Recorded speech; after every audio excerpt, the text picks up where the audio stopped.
우리 오늘 기자 간담회는 좀 무겁지만 제가 10여 년 동안 김영투 국회의원 보좌관으로 일을 해온 신월동의 아픈 현실을 되돌아보는 것으로 시작 한번 해보도록 하겠습니다. 우리 신월동 지역에는 다른 지역에는 다 있는데 뭐 다 아시다시피 우리 동네에는 없는 것들이 참 많아요. 일단 우리 신월동에는 극장이 없습니다. 우리 신월동에는 백화점도 없고요. 요즘에 작은 마트 하나 생겨가지고 주민들이 좋아하시더라고요. 그런데 우리 양천구에는 도서관이 있죠. 그러나 목동에 있고요. 장애인 복지관, 노인 복지관도 있고요.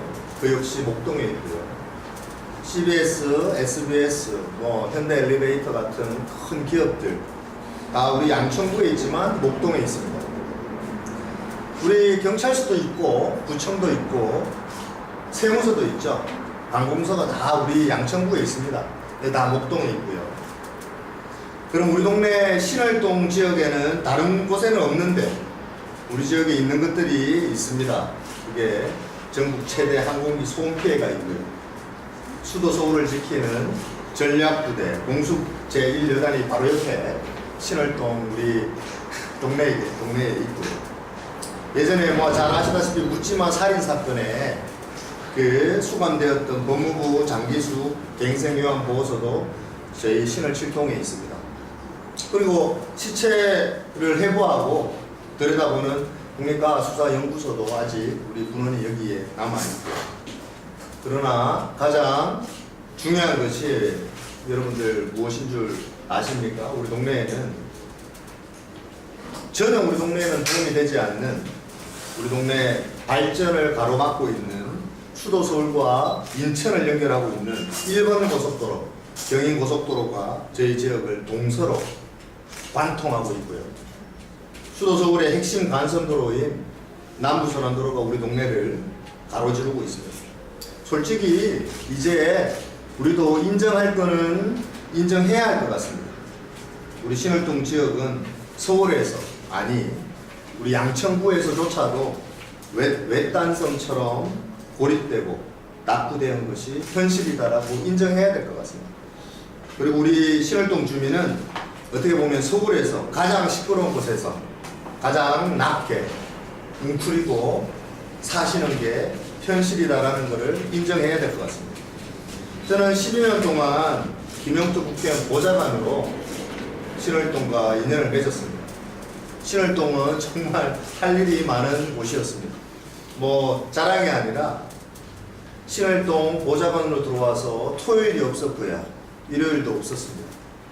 밤낮이 없었고요. 주민이 불러주시면 어디든지 가서 우리가 일을 받아서 일을 했습니다. 그래서 대표적인 일해왔던 것을 말씀드리면 경인고속도로 지하 사업 지금 하고 있고요. 공사 진행하고 있고요. 대심도 빗물 수로터널 잘 아시다시피 우리 2009년도에 비가 엄청 와서 5,000세대가 물이 잠길 때 우리 부모 세대들이 그러잖아요. 흔히 말하는 마누라 없어도 우리 동네에 살아도 장아 없이는 못 사는 동네 얘 오명. 그 오명을 걷기 위해서 대심도 빗물 배수 터널을 지금 공사가 거의 마무리되어 가고 있고요. 우리 소음 피해 지역의 전기료 지원, 우리 석 달치 전기료를 받고 있었거든요. 그게 7, 8, 9월 달을 받고 있었는데 한 달 더 늘려서 엘니뇨 현상 때문에 6월 달도 덥다 해서 넉 달치 이제 5만 원씩 해서 전기료 지원 받고 있고요. 그 다음에 소음 피해 지역 학교에 이중 방음창, 천장형 에어컨, 체육관 설치, 그리고 신정역, 신정 내거리역에 에스컬레이터 설치. 이 모든 것들이 우리 지역에서는 오랫동안 구조적인 문제로 해결하지 못했던 부분들을 하나하나씩 해결하는 데 실무 책임자로 일해 왔었습니다.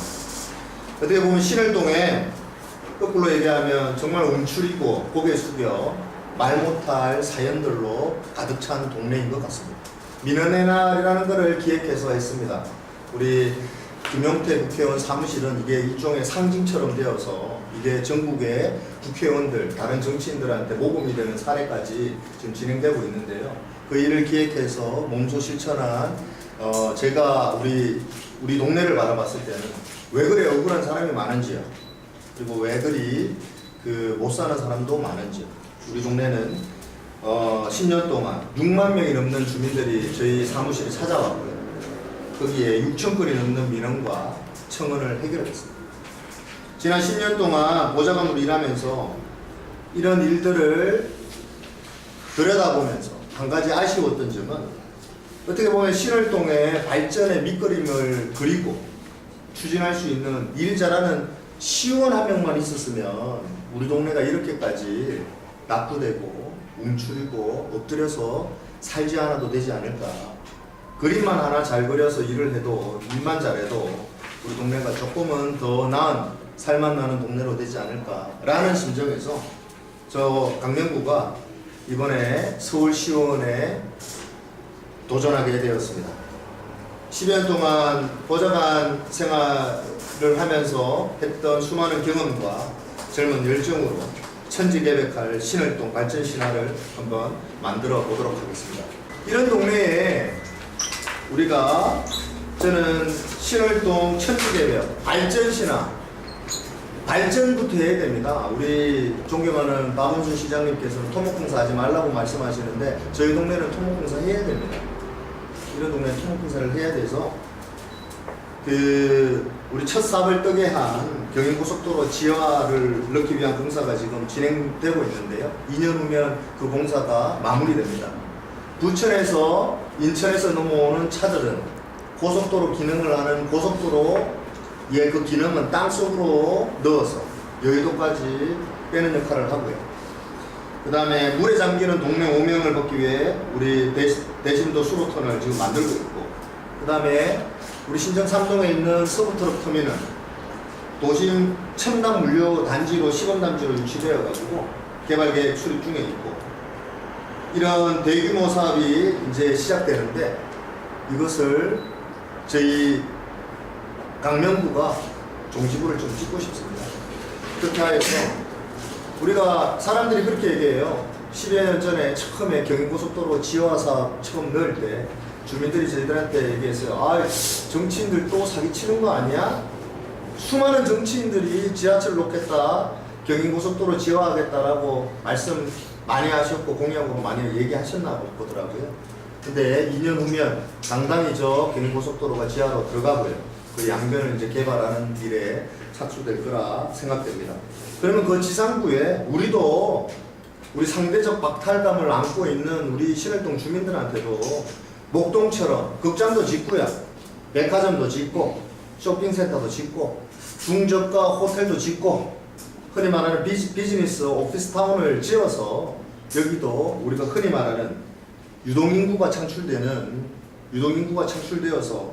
우리 인구 16만, 신월동에서부터 7동까지 서러움 중에 가장 없는 서러움, 이 지하철 없는 서러움을 한번 헤쳐나가 보는데 제 강명구 이름을 걸고 한번 나아가 보고 싶습니다. 두 번째는 교육 발전 신화인데요. 우리 기자님들 10년 동안 제가 교육 담당 비서관 보좌관을 했거든요. 그러면서 우리 그 소음 예산법을 바꾸면서 우리 학교를 다니고 싶은 학교, 안전한 학교로 만들기 위해서 어떻게 했냐면, 우리 지역은 일단 학습권 침해를 받는 학교예요. 우리 학교 학생들은. 그래서 이 학습권 침해를 받는 것을 보상하기 위해서 일단 이중 방음창을 다 했고요. 31개 학교거든요, 우리 지역에 있는 학교가. 그 다음에 천장에 에어컨을 다 달고 전기료 지원뿐만 아니라 체육관까지 짓는 일을 했습니다. 그래, 하드웨어 부분을 31개 학교 초중 고등학교를 다 했어요. 다 해서 그 교육 담당 비서관 보좌관 일을 해왔고요. 이제는 서울시의원이 되면 하드웨어한 거 또 물론 계속 그 시설 환경 개선 사업으로 진행해야 되겠지만, 그보다 더 중요한 제목을 이렇게 한번 붙여봤어요. 가침인데요.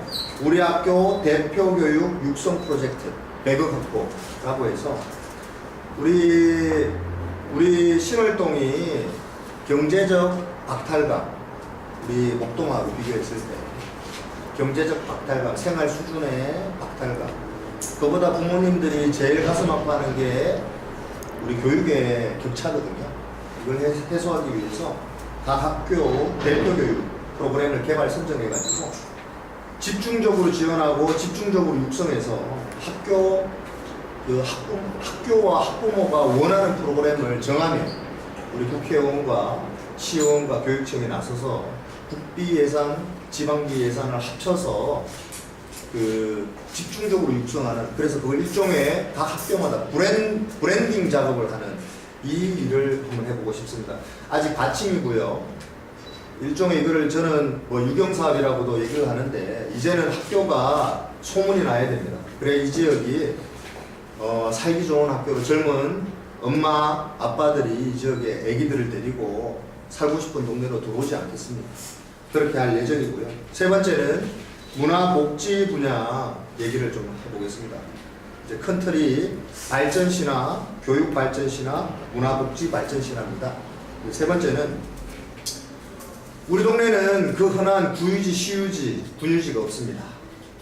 우리가 잘 알다시피 우리 신월동은 태생적으로 옛날 70년대 그 폭동 사태 때 완전히 이주민 정착촌이었기 때문에 철거촌이 살던 지역이었어요. 그래서 이 동네 다녀보시면 알겠지만 단지집이 붙어 있어요.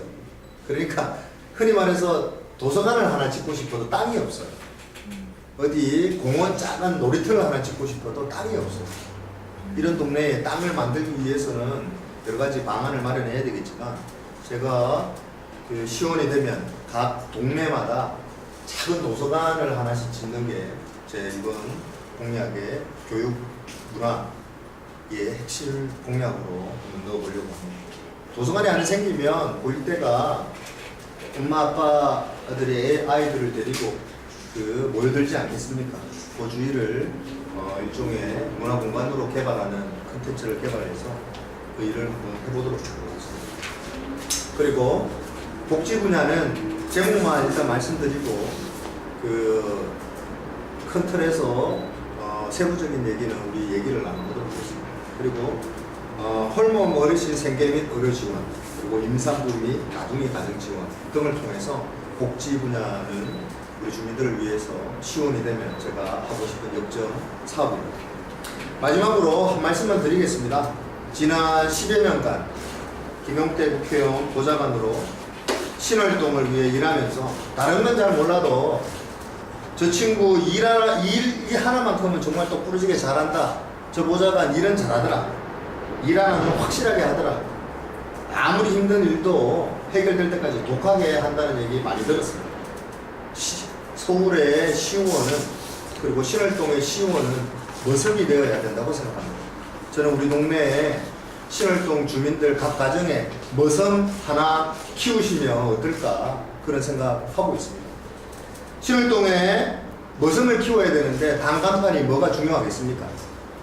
신월동 서울시의원은 당 이름이 아니라 누가 진짜 일꾼인지 사람을 꼭 보고 응원해 주셨으면 감사하겠습니다.